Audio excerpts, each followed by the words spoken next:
Preza-me informar que, infelizmente, esses atos minam e ameaçam a estabilidade, ameaçam a paz do país. Porque quando a gente tem um país com muita instabilidade, tem um país com separatismo, tem um país com um grupo privilegiado e um grupo desfavorecido, isso causa descontentamento. E o descontentamento abre espaço para situações extremas. Gostaria que os dirigentes, eu ainda sinto, melhor dizer assim, que o Presidente da República precisa encontrar estratégias de governação e distanciar-se de alguma influência. Porque há indivíduos, aqui me parece que há indivíduos que estão a tirar proveito. Que estão a tirar proveito porque tinham ou detêm um certo conhecimento e de um certo poder, estão a fazer a seu belo prazer. Nada justifica pronunciamentos recentes, discursos oficiais do Presidente na província de Inhambane, em que ele anuncia e ele fala da paz, ele fala do comprometimento com a paz. Em contrapartida, temos atos que nada condizem com a paz. Como é que se justifica que eu quero a paz, mas em contrapartida o que acontece, os meus súditos fazem o contrário?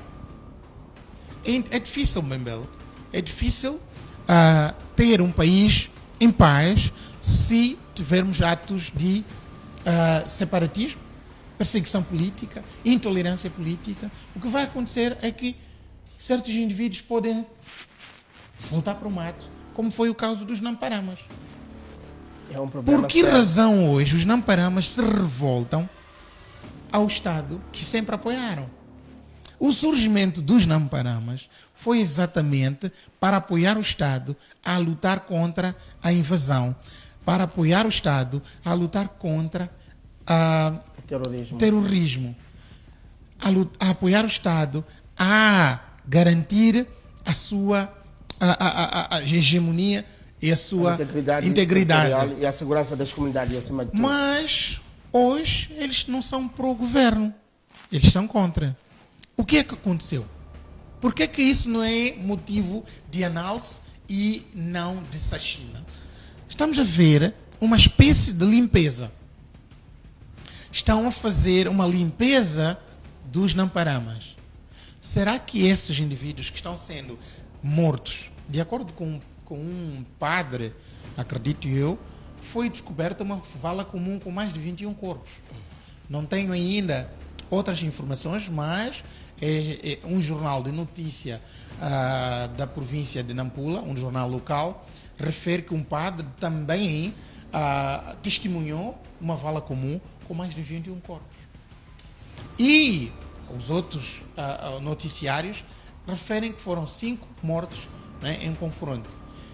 Assim, entre eu e arma de fogo e um indivíduo com katana, eu estou em posse de um armamento mais forte e tenho o poder de intervir e é a maior vantagem. E já estou em vantagem. Por que razão, se estamos a falar da reconciliação, por que razão não existe intenção de identificar os líderes dos Namparamas para dialogar com ele? Porque veja, exato, porque quando o Manuel Antônio, certa hipocrisia do Estado Nacional, do Estado moçambicano, propala-se discursos oficiais de paz, reconciliação, em contrapartida temos práticas que não coadunam com os próprios discursos. Práticas que distanciam e geram uma certa crise de confiança no povo. É uma viatura que pisca à esquerda e vira à direita. Exatamente. E como é que você quer reconciliar se ao mesmo tempo cria as condições para aumento de desconfiança? E acredite, essa sequência de incidentes que aumentam a desconfiança, que aumentam a crise de confiança na população em relação ao poder, vão criar uma certa instabilidade futura. É preciso tomarem consciência, a não ser que os líderes, os detentores do poder de decisão estão satisfeitos com isso. Porque se eles estão satisfeitos com isso, não é? É claro, vão continuar a pautar por atos que nada têm a ver com um país democrático, que nada tem a ver com direitos humanos. É uma dessas discussões, eu já disse, Moçambique já devia ter carros celulares. Nós só temos quando é a transferência entre tribunal e a cadeia, mas nós não temos quando a polícia vai abordar ou vai buscar alguém com um mandato de captura. Somos ainda tratados como animais debaixo dos assentos dos Mahindras. Eu não acho que há necessidade de tratar o indivíduo daquela forma, tendo em conta que naquela condição ele está, primeiro, desproporcional em termos de força. A seguir, não apresentou nenhum sinal que colocasse ou em perigo a polícia. Por que não usa uma viatura apropriada para transferir esse indivíduo? Ainda tem ou reina a intolerância política. E as estratégias de controle de massa, as estratégias de controle ou de perseguição de adversários políticos existem, infelizmente.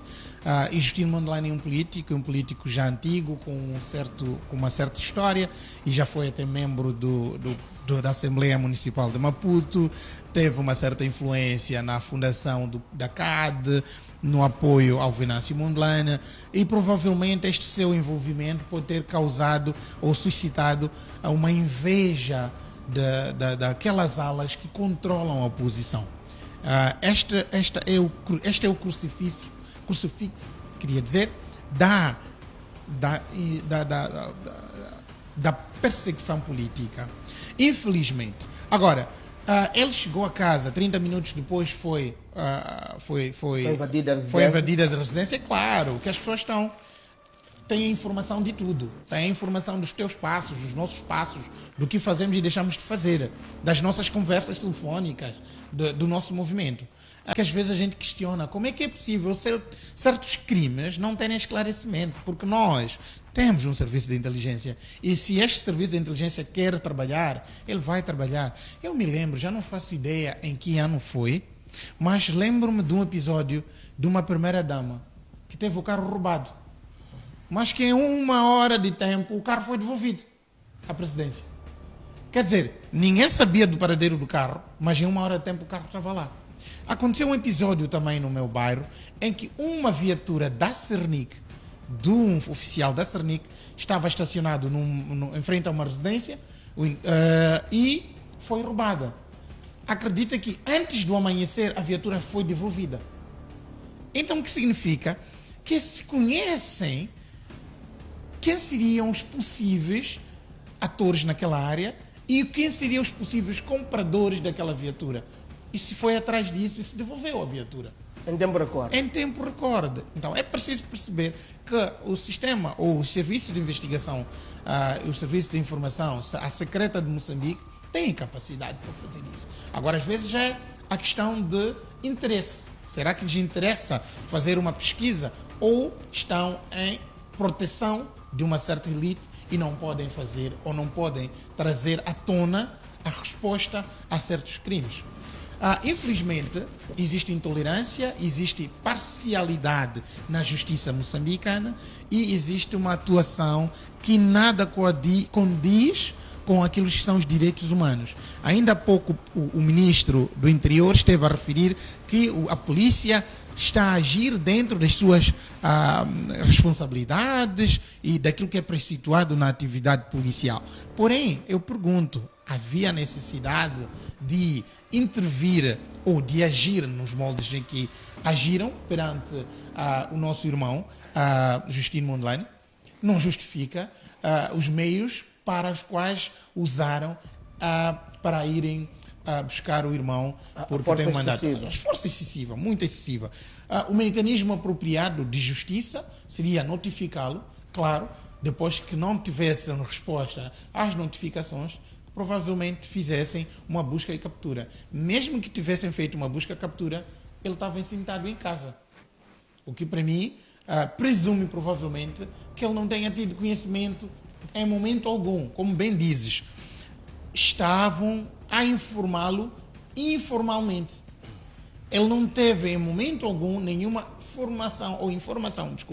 informação formal sobre o sucedido. Ok?